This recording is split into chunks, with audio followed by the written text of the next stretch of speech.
Mana e pe asu mai lo tusi wha mole ia Efeso mua nono whai upu fitu se o sifuru. Efeso mua nono whai upu fitu se o sifuru. If you could please turn our Bibles to Ephesians 1 verse 7 and 10. Before we look into Ephesians 1 verse 7 and 10, let's briefly revisit our previous devotion. In our last devotion, we looked at the verses 3 to 6, and it reads on the ESV, "Blessed be the God and Father of our Lord Jesus Christ, who has blessed us in Christ with every spiritual blessing in the heavenly places, even as he chose us in him before the foundation of the world, that we should be holy and blameless before him. In love, he predestined us for the adoption as sons through Jesus Christ, according to the purpose of his will, to the praise of his glorious grace, with which he has blessed us in the beloved." Here Paul expresses deep gratitude and respect towards God the Father for the spiritual blessings bestowed upon believers. He highlights God's sovereignty and praises his divine nature. Paul emphasizes that these spiritual blessings are granted because believers are in Christ, a concept he elaborates on in Galatians 3, verses 26 to 28. Being in Christ represents a new identity, where believers are united with Jesus and receive redemption. The spiritual blessings include being chosen in Christ by God before the foundation of the world, being predestined to be adopted as children of God and accepted in Christ. Paul emphasizes that these blessings stem from God's love and grace, serving to glorify him. The saints in Ephesus are reminded that their identity in Christ secured these blessings, not their own actions. And so Paul encourages continual praise and gratitude for the abundant spiritual blessings granted by God. This leads into today's devotion, where Paul continues sharing and elaborating more of the spiritual blessings in the heavenly places. Let us have our Samoan Bible readers start us off, followed by the reading of Ephesians 1 verse 7 to 10 in the New King James. O ia foi ia Ia foi o tātou mawai le tongi o lai o tona tautu.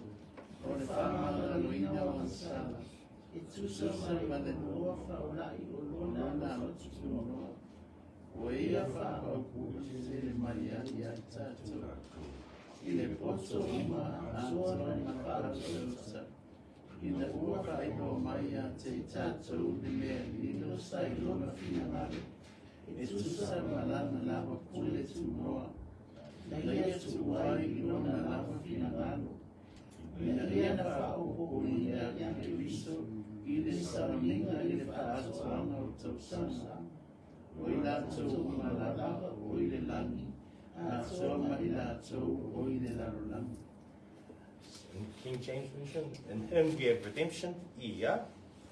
In him we have redemption through his blood, the forgiveness of sins, according to the riches of his grace, which he made to abound towards us in wisdom and prudence, having made known to us the mystery of his will, according to his good pleasure, which he purposed in himself, that in the dispensation of the fullness of the times he might gather together in one all things in Christ, both which are in heaven and which are on earth in him.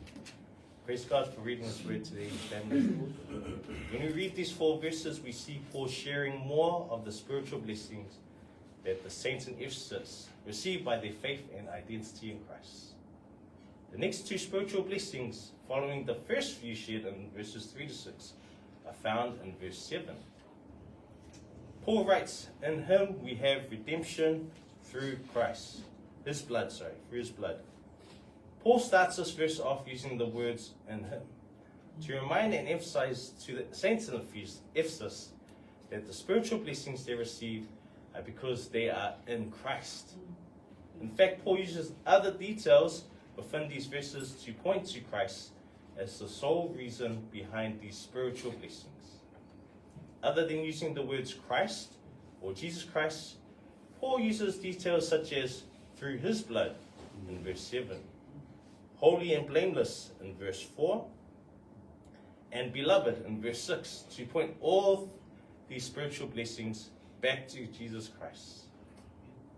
After emphasizing Christ with the first two words, Paul shares one of two spiritual blessings in verse 7, that we have redemption through his blood. Redemption means ransoming from captivity or slavery. The ultimate Old Testament illustration of redemption was the Exodus, when God redeemed Israel from slavery in Egypt. However, for the saints in Ephesus, the ransoming was not from captivity or slavery like in the Old Testament example, but rather a different form of slavery. In the Gospel of John 8:34, Jesus tells the unbelieving Pharisees, "Truly, truly, I say to you, everyone who commits sin is a slave to sin." Jesus here uses the analogy of a slave and his master, which in this verse, the master is sin, to make the point that a slave obeys his master because he belongs to him. Paul uses this to emphasize to the saints in Ephesus that through his blood, that is through Jesus Christ's blood, they have been blessed to be ransomed and delivered from being slaves to sin. This reflects the very words of Jesus Christ in Matthew 20, verse 28. Here Jesus is explaining to the disciples that greatness in his kingdom is about service, not power. And then he says in verse 28, "Even as the Son of Man came not to be served, but to serve, and to give his life as a ransom for many." Praise the Lord, family, for Jesus giving his life and ransoming us from the captivity and slavery of sin. The second of the spiritual blessings found in verse 7 is the forgiveness of our trespasses. The King James and the New King James Version write the forgiveness of sins. The meaning of forgiveness in its original Greek use is a release from bondage or release from imprisonment. Forgiveness is an integral part of salvation. When Jesus extends forgiveness to us, our sins, trespasses, iniquities, and transgressions are completely removed from the record. Basically, Paul is telling the saints in Ephesus that not only did Jesus redeem them by giving his life as ransom, but they were also released from the bondage and imprisonment of trespasses and sin. Their trespasses and sins removed from the record. And God will never hold that sin against them. And this is said in Psalms 103, where David expresses his gratitude to the Lord for all his benefits. And in verse 12, David says, "As far as the east is from the west, so far does he remove our transgressions from us." Paul also reminds the saints in Ephesus why God blesses them to receive these spiritual blessings in verse 7, saying, "It is according to the riches of his grace," meaning according to the riches of God's grace. In fact, this is the second time Paul mentions the word grace in amongst the list of spiritual blessings. The first time grace is mentioned is when Paul reveals why God adopted the saints as sons, as he writes in verse 6, "It was to the praise of his glory, his glorious grace." The second time Paul mentions the word grace is to show the saints in Ephesus the quantity or the amount of grace God gives freely. Paul uses the word riches to describe the quantity of God's grace. Riches means fullness, abundance, plenitude, or in simpler terms, a very large quantity or a very large amount. Paul explains in verse 8 that this very large amount of grace that God has, he lavished upon us in all wisdom and insight. In the New King James Version, he says, he made to abound toward us in all wisdom and prudence. The use of the word lavished, or the phrase made to abound, adds even more emphasis on the description of the quantity of God's grace. In essence, Paul is saying that God has an abundant amount of grace, an abundant amount of unmerited favor, and he gives it freely to us, thus displaying his wisdom, insight, prudence, and love for us. Our final spiritual blessing that we'll look into this morning is found in verse 9 and 10. Say, o tātou whai tauri whai upu e iwa malisifu. Ina ua whai loa ia. Ina ua whai loa mai e tātou ne mea I lo sai tauna pinahai. E tusa manana lama pule tu noa. A ia tu uai I nona lama pinahai. I le sa ninga o poina. E riso I sa ninga I whaato anga tau sana. O I lātou umalawa o I lani. A tōma I lātou o I lana. It's the Lord. Having made known to us, Having made known to us the mystery of his will, according to his good pleasure which he purposed in himself, that in the dispensation of the fullness of the times he might gather together in all things in Christ, both which are in heaven and which are on earth. Praise the Lord again for reading his word. The spiritual blessing here that Paul refers to is the mystery of God's will. In Scripture, mystery refers to the revealing of something previously hidden. The mystery of God's will was to unite all things in him. As the King James and the New King James Version says, that he might gather together in one all things in Christ. This was according to God's purpose, which he set forth in Christ as a plan for the fullness of time. God's plan and purpose was always to reconcile things in heaven and things on earth back to him.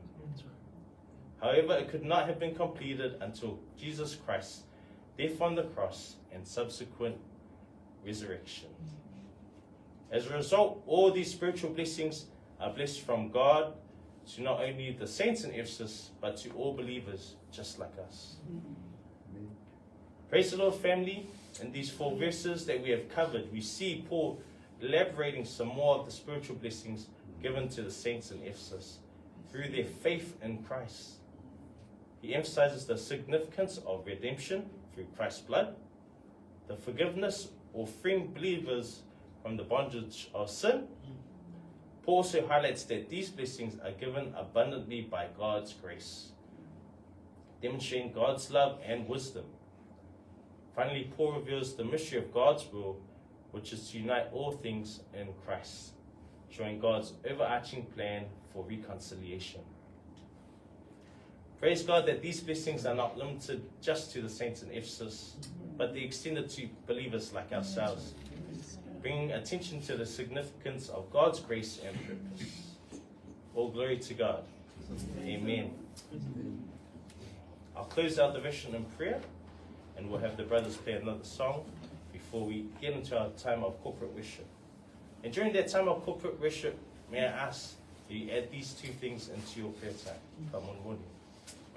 First, to pray for our outreach team who will head out to evangelize. And second, for all the people that God draws to the evangelism from this outreach today.